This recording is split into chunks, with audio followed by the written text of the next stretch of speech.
This world is wrong to be.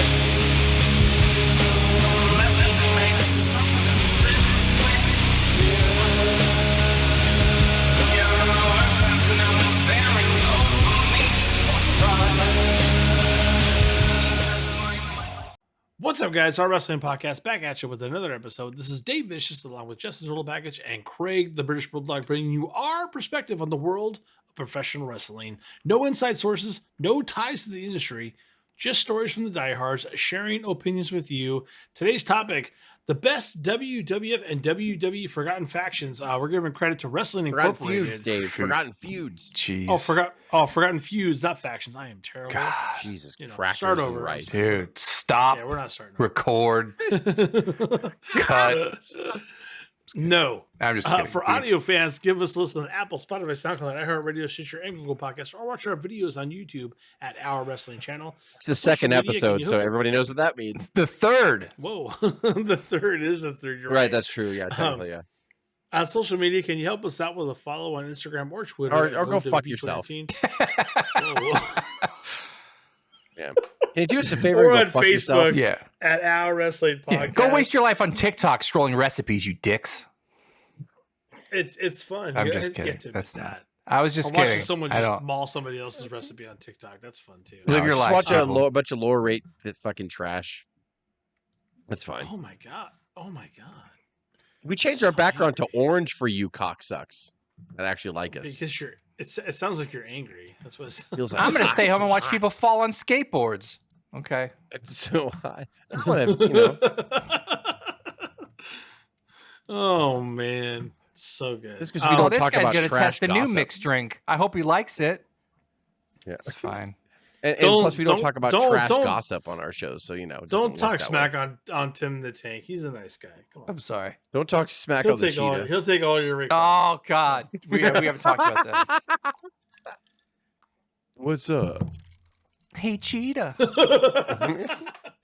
Hey yo, Cheetah. It's become a running joke that I hate the Cheetah guy. So every time there's a new Cheetah, Jess or whoever's first to get it sends me and says, "Check this out." But It's we really always important. disguise it. Yeah. We disguise it. We're like, oh my god, no fucking way, and then we just put the link, and then Craig clicks on it. It's like, Hey, yo, hey, yo, Cheetah. Cheetah, what's up? And What's Craig up? just throws something across the room.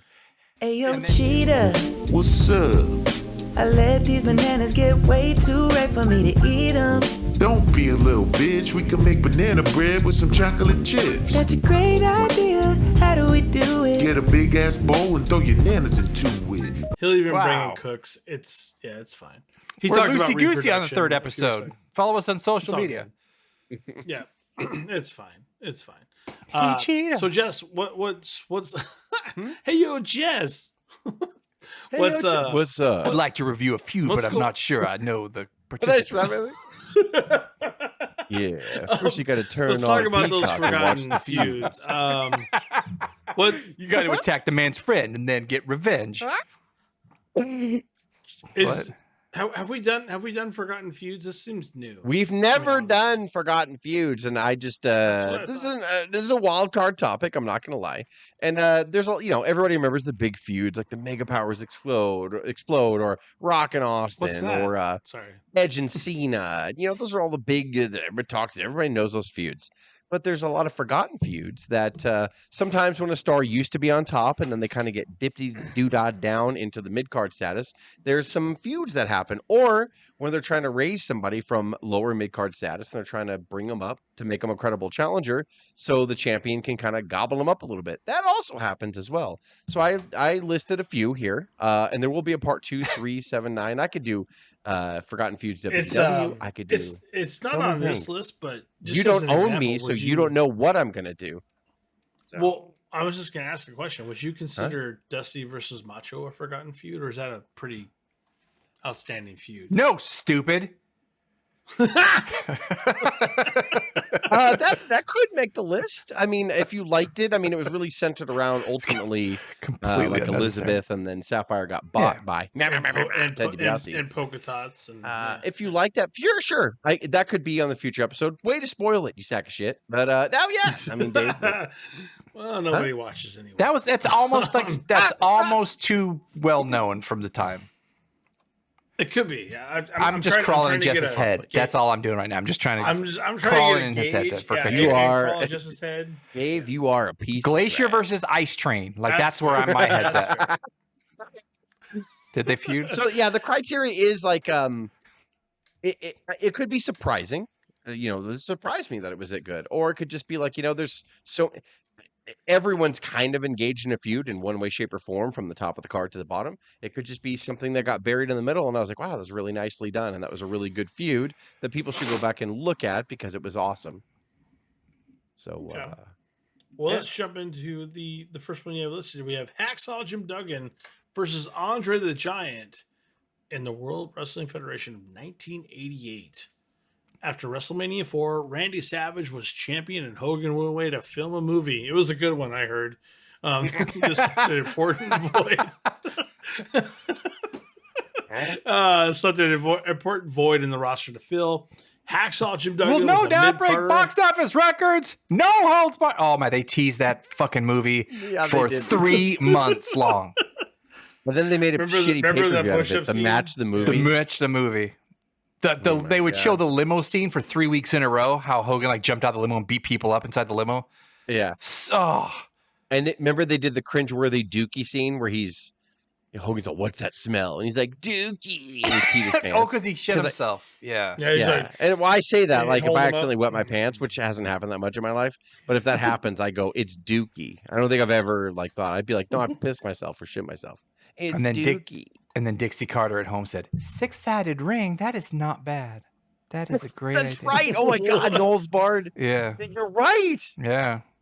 Jeff Jarrett said that. He's like, Yes. ha ha. Haha. Impact. Total That nonstop no holds action. barred has got a point. Ha ha. total nonstop action. Hacksaw Jim Duggan was a mid-carder at this point. After an unfortunate situation in 1987 with the Iron Sheik, he just began to build trust. They got back with pulled over Vince. for cocaine. Cocaine. Yeah, they weren't mad at each other. They were having a little bit Dude, of fun. okay, so together. think about what a different world it is right now. That shit's not. If somebody Yeah. gets pulled over for cocaine right now, they're gone. It's Yeah. just gonzo. Because someone, They Duggan were more got mad pulled back over. then that they were caught faces and heels than they were busted with coke. Yeah. That's how. A face got caught with a heel. So they broke kayfabe and Come they on. had cocaine. And then not even a year later, Vince is like, "Ah, come on back, and we'll just." Pull the Sheik out. And he's got a purse. He's got 3 separate grams of cocaine in 3 separate containers. Oh no. That's a felony. Now people are driving down the parkway going, "No, there's Hacksaw Duck and the Iron Sheik." Oh no. So anyway, we go to the trooper barracks. I get a ticket for drinking while driving and less than half ounce of pot. I only had a couple of doobies. Sheik, of course, had a felony arrest. He had 3 grams in separate containers. He had to go see a judge, but got bonded out, and we still made the show that night. I'll work it out. It's under the rug. If you're gonna do fuck is coke, happening? do it with the same side of the locker room. Don't do it just with. I implore you to do your best hacksaw impersonation while doing coke. If you see my bag of blow, I'll keep looking for it. You knew that was good. Uh, That's terrible. You knew. Can you come in the office right now? Vince, I always got time for you. And he comes in there. And you really don't know why I'm pissed right now. No, why? No. Did I have a bad match last night? No, you and Sheik just got pulled over for cocaine. Oh, shit, Vince. Like, I don't that's remember all it. Oh, I'm on the shucks. tail end of a 4-day bender, but when I remember it, I'll get back to you. Oh no. You can't really get mad at me, Vince, because I've always made my shots, tough guy. Never missed In a a- bell. In an attempt to build a high level performer, Vince paired Andre with Hogan on WWF Superstars of Wrestling on April 2nd of 1998. Andre destroyed an enhancement talent. Dave's a mess. In Hacksaw came to the 1988. ring and confronted the Giant about costing him his WrestleMania 4 tournament match against DiBiase. That was apparently Why 2 didn't years you ago. respect Sandy Beach for the competitor that he is? So yeah, so I remember because this is when I started watching wrestling was this year, like early '88, late '87, somewhere around that. So my first WrestleMania, the full fever I got was 4. So I'll never forget watching the Superstars. Andre gets in there, and it's kind of a treat because you're like, oh, Andre's gonna beat the shit out of a prelim. This is gonna be good. And then like he gets in there and he's like, get the fuck out. And he just instantly gets in there and he throws the prelim over the top rope. He's like, I'm bored. And then Duggan comes out. And I wasn't the biggest Duggan fan because he was really too over the top. And I don't know, like I was a Hogan guy. And like, for some reason in my weird kid brain, I was like, he's a like comedy act. He's weird. And so like he got in there. I will never forget like in all seriousness, like this angle was fucking gold and perfect. And he stands in there and he gets the mic. And like Dave just said too, at WrestleMania, like 2 weeks before, in the first round of the tournament, DiBiase took on Duggan. Duggan was setting up for his finishing move. When he went down for the 3-point stance, Andre tripped him and Duggan turned around and took a shot at Andre. Andre started hammering on him, and then DiBiase rolled up a quick pin and got him. And so he cost Duggan the world title because that's what the tournament was about. So Duggan gets in there and he just pretty much told him, like, like you cost me my match. I'm not afraid of you. And I'll never forget when he's like, Hacksaw Jim Duggan is not afraid of you. And Andre, with his fucking yellow teeth, looks at him with the most evil look and he goes, and just laughed. And every time Duggan threatened him, Andre laughed. Like, there's nothing you can ever do to me. You suck. Like, I'm Andre the Giant. You can't hurt me. And then so Andre goes, you're beneath me. He goes to leave, and Duggan turns around to pick up his 2x4, which he dropped. And then Andre grabs him and wraps his singlet strap around his throat and starts headbutting him in the face. And Duggan starts bleeding from his mouth. I will never forget this as a kid. It was so fucking intense. And Andre's holding his straps while it's around Duggan's neck. And Duggan's like unconscious, like just laying there. And Andre's holding him. And then Duggan, you see him feel around. It's like a perfect like movie scene. Yeah. He feels around as he's unconscious and he grabs the 2x4 and clocks Andre in the head. Andre just fucking falls on his back and he's passed out. And Duggan, like, he's ridiculous. He's so animated. He's like, and he looks down and he looks at the crowd and the place is going fucking nuts. And he looks down and he stood over Andre and puts his board. He's all, and like, and blood pouring out of his mouth. And like the place went nuts. I will never forget it as a kid. And that's when I was like, oh, I guess Duggan's kind of cool. Like, and they just tore. How about that, Pop Vince? It was really, you like that, Vince? I told you. It doesn't matter. I'm always on time. I do my stuff. I always do my stuff. But Can I get my Coke back, please? I want to rub it on my gums. My mouth is bleeding. He wouldn't be able to get away with that in a match. I told you that Duggan was a fool. What's Duggan? Duggan with a 2x4. He winds up. Look at that. Duggan leveled the Giant. Hacksaw Jim Duggan. And you approve of that? The Giant. You approve of that? He picks up a 2x4. He picks up a weapon and hits him. I can't believe it. He knocked the Giant out. Andre the Giant is unconscious. That's the first time I've ever known the Giant to be unconscious. That fixes everything. God bless you, Hacksaw. He survived cancer. He's the best. I love Hacksaw. We only we love him. That's nice. He's back on his feet too. Yeah, it's a great impression to do. It makes me laugh when Craig does it. Best. But yeah, it's a great feud. It's two of our all favorite impressions. This was a feud that was just really done, like because this is back in the day where like they had a huge gap between. And '88 was the first ever SummerSlam. So before '88, there was no pay-per-view after Mania. Went all the way to Survivor Series. And so this was the first year they did SummerSlam. So for the 4 months between Mania and SummerSlam, Andre and Duggan toured the house shows and did like the B shows and even A shows sometimes. And I want to say I read on one of the MSG, Andre went over every night, by the way. Andre would just pin him or cheat to pin him. But there was one night only where in Madison Square Garden where they let Hacksaw go over. They did the whole thing where Andre was going to beat him. The ref got distracted. He clocks Andre in the head with the board and pinned him. And they said Duggan got a standing ovation for like 5 minutes. And like it's crazy. Awesome. Like, yeah. This is all house show shit. Like, and so I wanted to talk about this feud because I will never forget that if you get a chance, it is on YouTube. I don't think it's under Superstars. I think it's like Duggan knocks out Andre or something like that. It's awesome. Like, I should put the link. Sure. Yeah. Let's run into our next feud. Matt Hardy versus MVP in WWE 2008. One of the most innovative mid-card feuds in WWE history. Also helped Matt Hardy find his place on SmackDown After returning to the WWE to feud with Edge and his ex-girlfriend Lita, that's a whole nother story. Wow. Hardy moved to the Blue brand and struggled to find his place on the card. A staph infection sidelined him for a month, and he went on to reunite with his brother Jeff as the brand split began to soften. However, once Hardy reunion tour ran its course, Matt Hardy still lacked direction as a singles competitor, which sounds wild today, but he definitely had issues here in 2008. This changed quickly, though, once Hardy began feuding with Montavious Porter, also known as MVP. Still doesn't get enough love. MVP is great, was great. He does not get enough love, by the way. No. I agree completely. Like we gotta do a show on him for sure. His personality contrasted Hardy's in every way, and what started as a feud over MVP's United States Championship turned into a game of one-upsmanship, with MVP claiming to be better than Hardy in everything. Hardy and MVP went on to compete against one another in a variety of sports, lawn games, and challenges like that. As a result, the feud brought out the comedic side of both characters and led to some of the most irrelevant content WWE has ever produced in its episodic television programs, but also a lot of fun. The on-screen manifestation of the old Michael Jordan, Mia Hamm, Gatorade commercials from the 90s led to a boxing match in the revised Saturday night's main event. They boxed. Wow. Yeah. However, with MVP being rendered unable to compete due to a rare diagnosis of Wolf Parkinson's white heart syndrome. Was that a part of the gimmick, or is it that was true? his way of getting out of the match. That Oh, can't be okay. real.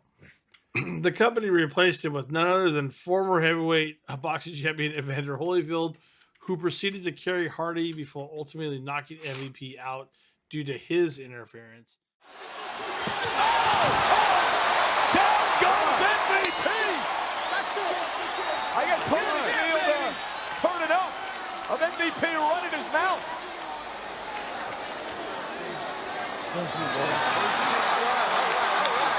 Well, valiant effort by Matt Hardy here tonight. And Evander Holyfield had just heard enough. Hardy and MVP went on to have a beer drinking contest at SummerSlam that year and even held the WWE Tag Team Championship for a spell before Hardy finally bested MVP for the U.S. title at Backlash in 2008.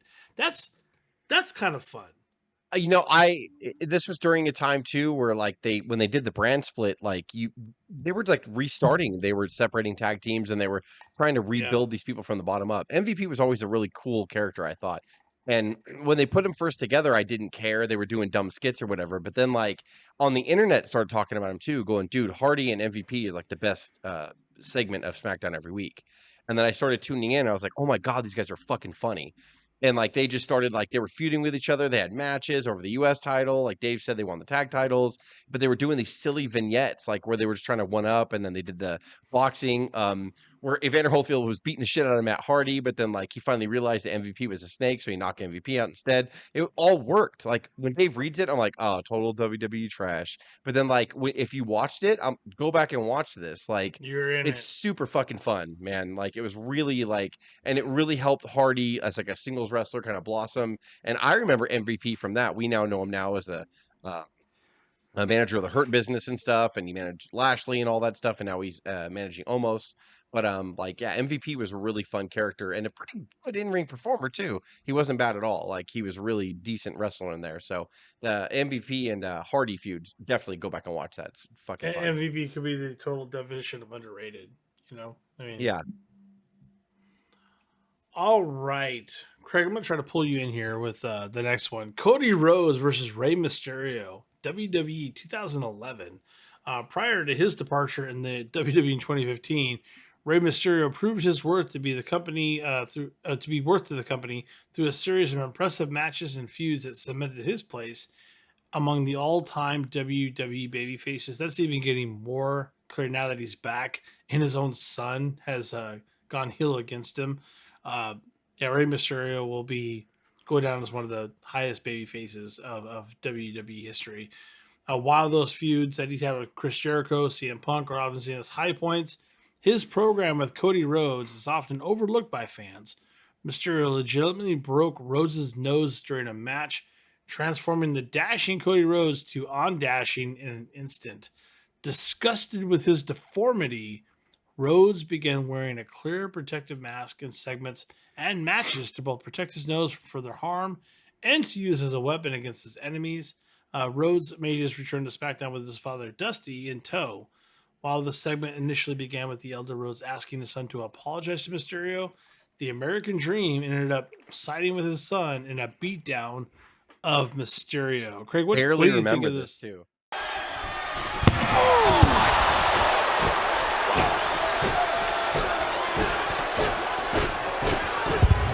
Dashing Cody Rhodes from behind. Dashing Cody Rhodes unleashing. Wow. On Rey Mysterio. You see this, man? This is a setup, man. This is a setup all along, dog.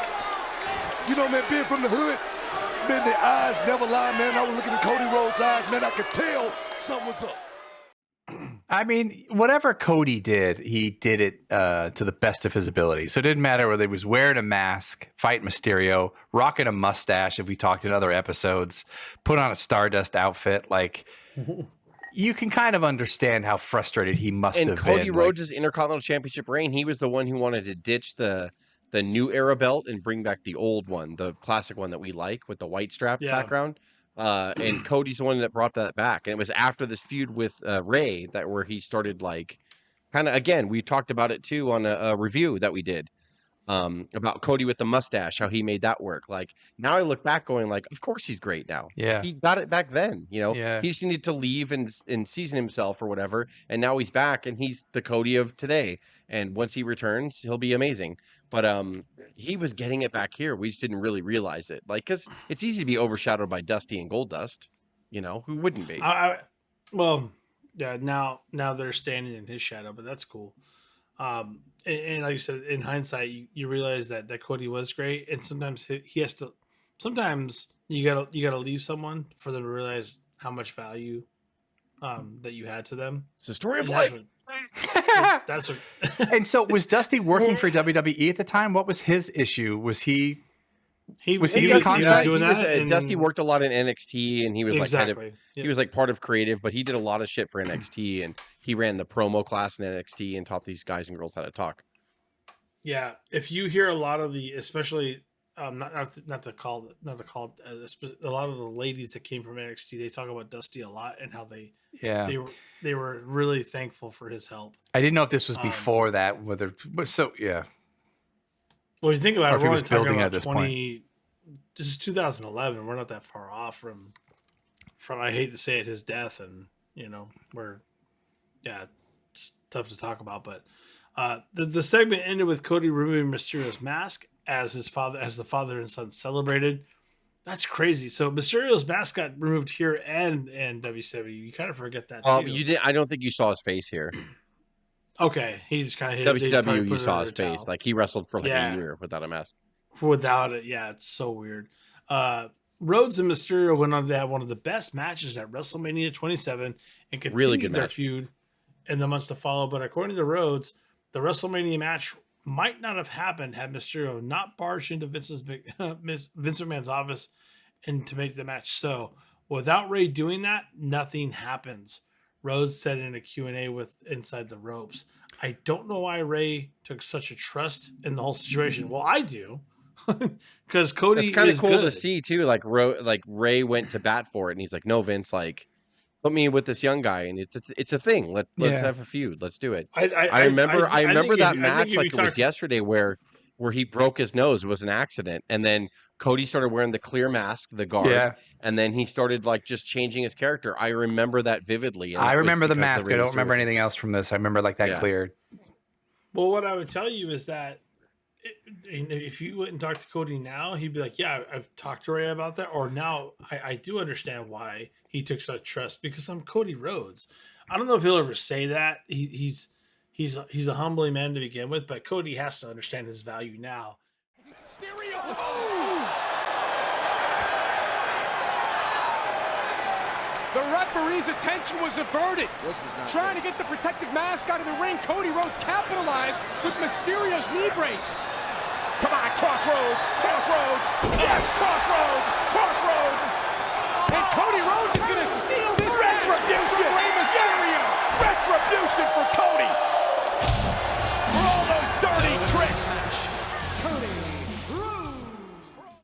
can't think of anyone that Cody is hurt. I can't think of anyone.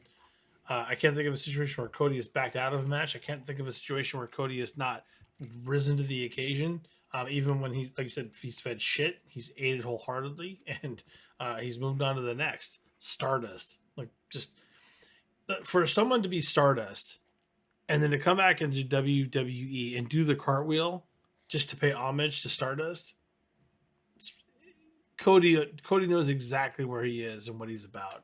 I geek out on Cody right now, and I think he's going to be a champion really soon. But sorry, that's just where I am. I'm a big fucking Cody fan right now. Like, I just can't wait to see what's next.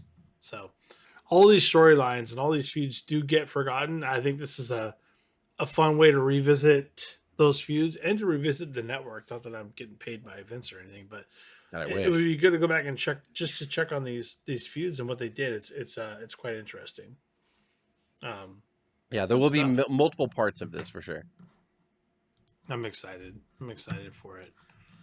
So, for audio fans, give us a listen on Apple, Spotify, SoundCloud, iHeartRadio, Stitcher, and Google Podcasts, or watch our videos on YouTube at Our Wrestling Channel. On social media, can you do us a solid and give us a follow on Instagram or Twitter at O.W.P 2019 or on Facebook at Our Wrestling Podcast? For Dave, Jess, and Craig, this is the O.W.P signing off. Have a good one. Yes, to your own enslavement, the death of freedom, a valid choice. Doesn't this don't need to let you cowards do WWE? This war is wrong to